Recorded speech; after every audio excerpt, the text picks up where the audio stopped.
皆さんこんにちは。こんにちは。今回はちょっと前に引き続き、女子くんのお部屋から商品レビューしていく企画。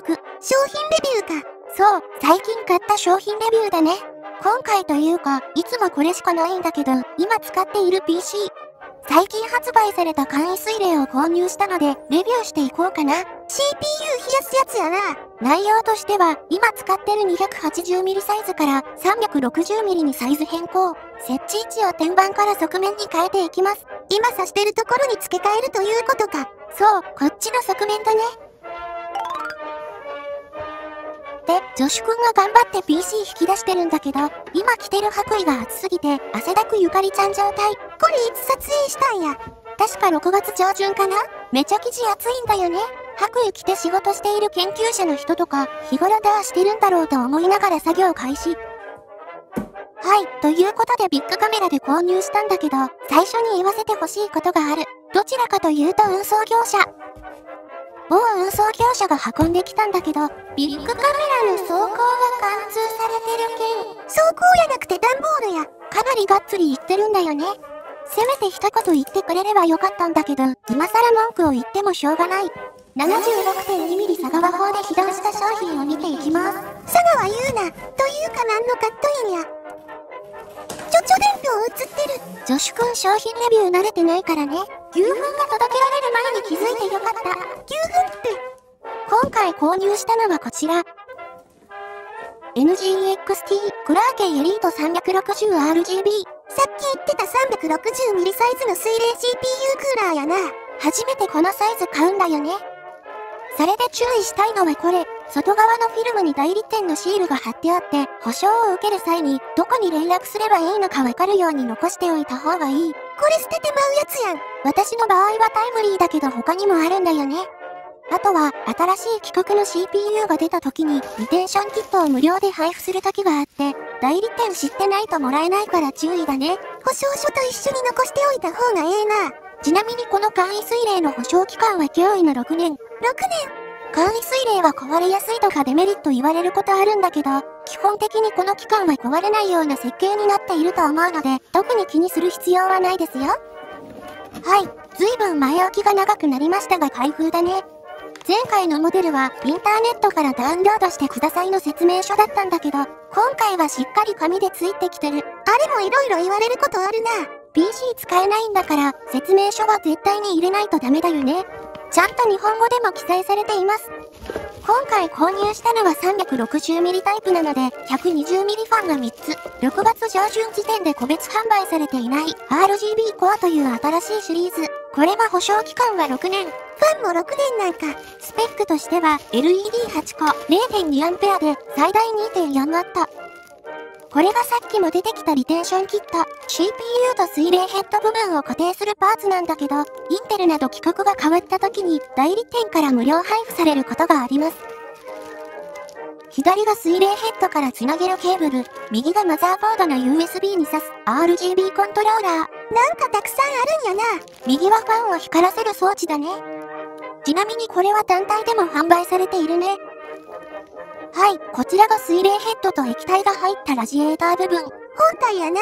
この製品の特徴は、この部分が液晶モニターになっていることだね。ラジエーターって結構重たいんちゃうん？実はそこまで重たくなくて、大きめのキーボードと同じくらいか、軽いくらいかな？そうなんか。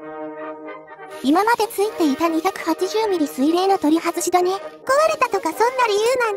普通に動くんだけど、最大の理由はこのケースの排熱が色々難しいことかな。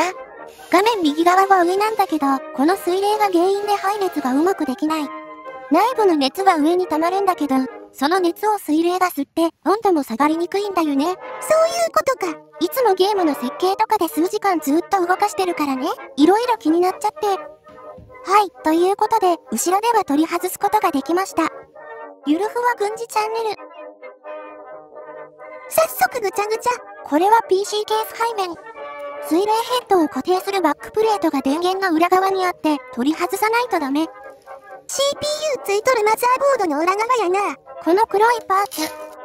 特に入れ替える必要はなかったんだけど、新しいのと交換しました。正面からネジで留めるんだけど、わかるかな？完全に回し込んだ状態でも遊びがある。グラグラやん。この製品についてはこれが正常。このまま水冷ヘッドをつけてネジ止めすると、引っ張り上げる形になって固定されます。これ初めての人は愛情を思うで。後ろは終わったので電源を戻す。ここにラジエーターをつけるのでファンを撤去。こんな感じで前から取り付けて、全部ネジ止めするのが面倒なので6箇所だけ固定しました。今なんか落としたやろ。というか左上。あれ？助手くん他の女に手を出してる疑惑。後から問いただすとして、次に水冷ヘッドだね。CPU ガリスをちゃちゃっと塗る。助手くんもちゃんと伸ばす派だね。伸ばす場合は逆に空気が残る場合があるみたいで、中心部にちょこっと持って取り付けてるね。ヘッドについてるグリスは拭き取る。あとは取り付けるだけ。これってケーブルというか、ホースの向きとかどっちでもええん。液晶画面の表示向きについては、全部の角度に対応していて、ソフトで調整すればいいね。ホースの接続向きなんだけど、水冷ヘッドの中に空気がたまらないように、側面か上に来るようにつけた方がいいと思う。そうなんか。内部構造がどうなっているかわかんないけど、空気がたまると、硫黄がするのと冷えない原因になるんだよね。あとは簡易水冷を動かすためのケーブルを挿して、この部分は完成。簡易水冷最大の問題は配線。NGXT は独自規格になっていて、ファンは基本的にコントローラーに接続します。ファンの端子は一般的な形状で、どのマザーボードにも取り付け可能です。このように、1本のケーブルで3つのファンをつけることができる。光らせるためのケーブルも必要で、これは独自規格のコントローラーが必要。現在販売されていない旧製品は、ファンからファンに接続できるデイジーチェーンに対応してるんだけど、右の新モデルは、コントローラーから1本つなげる必要がある。となると、助手くんの場合は9つついてるから大変な量のケーブルをつなげないといけないんだよね。これどうなっとるんや。綺麗にまとめるのは無理。あと、こういった商品レビュー系の動画撮り始めて分かったんだけど、全然集中できない。